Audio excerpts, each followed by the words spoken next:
Fala pessoal, tudo bem? Sejam bem-vindos a mais um vídeo. Meu nome é Wagner, eu sou especialista em investimento certificado pela Ambima.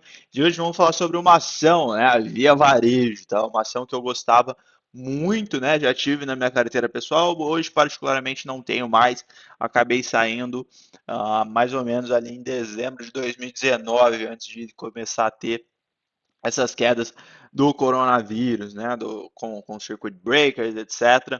Tá? Por quê? Porque talvez eu entendia que já era uma ação que estava um pouco cara ali na época, enquanto muita gente projetava um crescimento bem maior para ela, né? Então, quando de fato começou a guerra comercial entre China e Estados Unidos, eu já fiquei um pouco meio assim de lado, né? Já comecei a alocar um pouco mais em dólar, em ouro, e aí de fato acabou surgindo essa questão do coronavírus que acabou disparando o dólar e ouro, né, e levou muitas ações para baixo.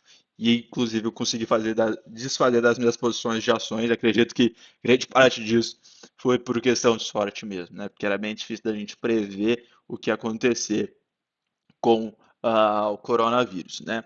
Então vamos lá entender esse case, tá? Eu particularmente gosto bastante de Via Varejo, porque a gente está falando de duas empresas bem interessantes, que é Casas Bahia e Ponto Frio, tá? Então quando a gente está falando de Casas Bahia, de fato a gente está falando de uma empresa que vende mais para a classe C, né? Então digamos que assim, da C para baixo, né? Então digamos que ela vende para uma classe mais baixa, enquanto a Magazine Luiza já vende para uma classe mais elevada, né? Classe B, classe A.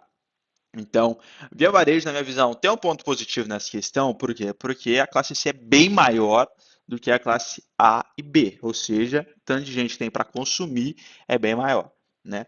E aí é uma empresa que, na minha visão, também está bem localizada com suas lojas físicas, né? E ela também está começando a implementar agora o serviço de e-commerce, né? Depois que a gente teve a troca de governança corporativa do GPA, que era o Grupo Pão de Açúcar, a gente passou a ter o Michael Klein ali dentro, né? Que aí começou de fato focar no desenvolvimento da empresa, né? Desenvolvimento de e-commerce, e tudo mais. E aí o cenário, na minha visão, estava lindo e maravilhoso para a empresa. Por quê? Porque a gente tem uma empresa que tinha a classe C retomando o teu poder econômico, ou seja, voltando a consumir cada vez mais. A gente é uma empresa top of mind na cabeça das pessoas, ou seja, aquela empresa que é mais lembrada na cabeça do público C, né? Então, se a gente falava varejo, os caras, Casas Bahia, essa é a primeira ideia, certo? Qual que é a primeira palavra que vem quando você pensa em varejo? Seria Casas Bahia, né? Isso é uma empresa top of mind, né?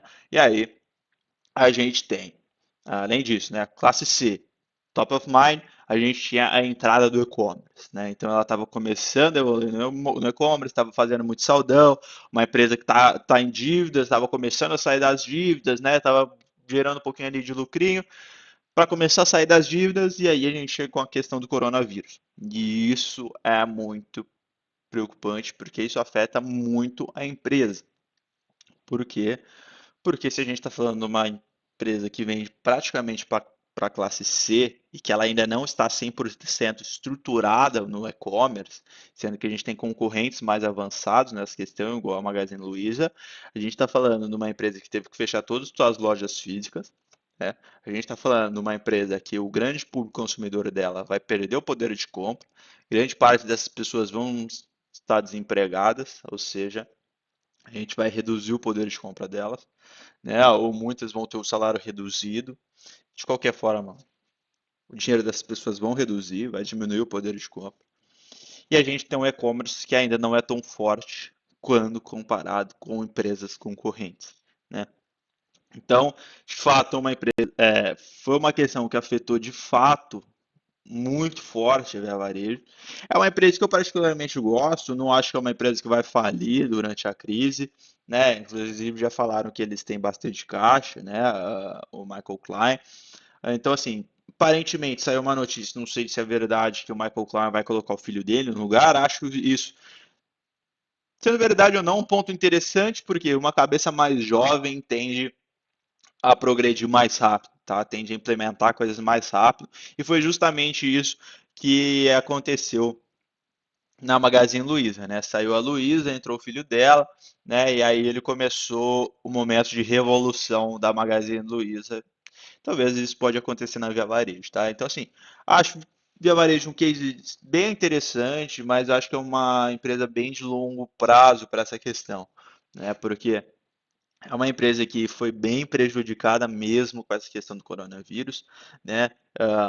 Acho que assim é interessante, talvez ter em carteira. Não estou fazendo nenhuma recomendação aqui, mas entendo que é de fato uma visão de longo e longo prazo mesmo, né? Digamos ali acima de 3 anos. Por quê? Porque toda a base da Via Varejo foi afetada, né? A principal venda dela é em loja física. Primeiro ponto, ela já teve que fechar todas as lojas por questão de coronavírus. Público-alvo dela, que é o público C, que é o que mais consome ela, que é o que é mais fiel dela, né? Perderam o teu poder de compra, né? E lembrando que muitas das pessoas ali da classe C para baixo também não têm acesso à internet, o que dificulta um pouco, né? A classe C até tem, né? Digamos da D para baixo. Então, é, digamos que ali afeta também a venda dela online. E lembrando também que ela não é uma empresa tão forte no online e ela não tem um segmento de logística tão forte como a Magazine Luiza, né? Então a Magazine Luiza consegue entregar um produto em 1, 2 dias. O varejo já leva mais tempo, né? E lembrando que os mesmos produtos que tem na Magazine Luiza, tem na Via Varejo.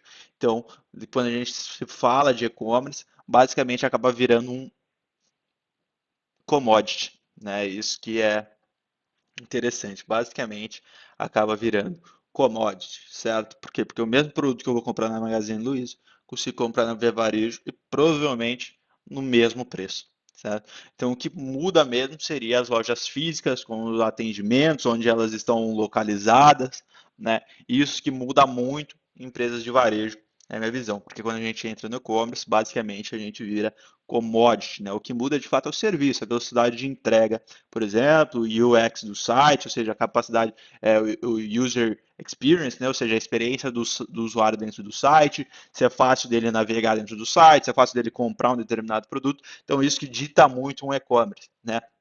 Mas em questão de produto de comprar, é meio que indiferente eu comprar um computador na Magazine Luiza ou na Via Varejo, é o mesmo computador. Né? Basicamente, essa ideia, o que muda é de fato a minha experiência que eu vou ter dentro do site e o tempo que eu vou ter de entrega na minha casa, certo? Então, assim, de fato, na minha visão, uma empresa foi bem e bem afetada pelo coronavírus. Se você tem, particularmente, ficaria de olho na posição, não sairia, né? Claro que isso aqui não é recomendação, né? Mas ficaria bem de olho para entender o que as pessoas estão fazendo lá dentro. É claro que eles estão implementando mais tecnologia, desenvolvendo e-commerce, mas Magazine Luiza já está anos-luz na frente, né? E a gente também tem a Amazon que está vindo aqui no Brasil, né? Lembrando que não são o mesmo público-alvo, né? Isso que é muito importante ficar ciente, né? Não são o mesmo público-alvo, mas Magazine Luiza pode vir a tomar o público C da Via Varejo. Se isso acontecer, aí de fato a Via Varejo acaba perdendo um pouco das pernas, né? Então, é isso, tomem cuidado na posição, acompanhem bem de perto a empresa, entenda o que os gestores da empresa estão fazendo, né, os administradores, qual que é a ideia deles para o longo prazo, mas particularmente reforçando, é uma posição que eu gosto e não acho que ela vai falir, né? Não acho, isso eu não acredito, certo? Acredito que é uma empresa que vai lidar muito bem e tende a recuperar no longo prazo, certo? Mas isso é a minha opinião e, enfim, espero que vocês tenham gostado. Se gostou, deixe seu gostei, se inscreva aqui no canal, deixe um comentário. É isso, muito obrigado e até a próxima.